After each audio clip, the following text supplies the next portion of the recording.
Well, so Canada, Mexico, and China are responding to steep new tariffs that were imposed by President Trump and will take effect on imported goods this week. Judy's live in the newsroom with the latest on that for us. Hi, Judy.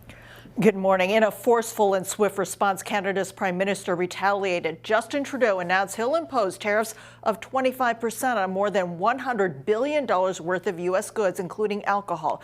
Canada, Mexico, and China account for a third of the products brought into the United States. President Trump, during the campaign, promised Americans he would bring down prices at the grocery store and at the pump, but many economists fear consumers will end up paying more. President Trump signed executive orders Saturday, potentially unleashing a damaging trade war. He imposed a 25% tariff on imports from Canada and Mexico, 10% on goods from China, and these will take effect Tuesday. The president says he's protecting Americans by pressing Canada and Mexico to reduce the number of immigrants entering the U.S. and China to curb the flow of illicit drugs like fentanyl.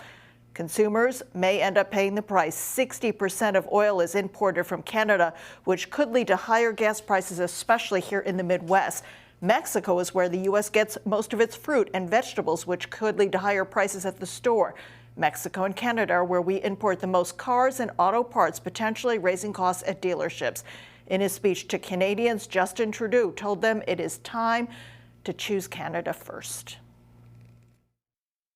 This is a choice that, yes, will harm Canadians, but beyond that, it will have real consequences for you, the American people. Yes, we've had our differences in the past, but we've always found a way to get past them.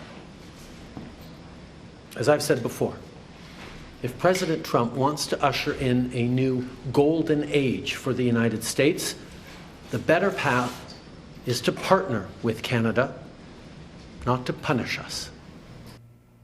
Mexico's president posted on X, "We categorically reject the White House's slander that the Mexican government has alliances with criminal organizations as well as any intention of meddling in our territory." She instructed her economy secretary to implement a response that includes retaliatory tariffs and other measures. Now, China did not respond with tariffs. It filed a complaint with the World Trade Organization. Back to you.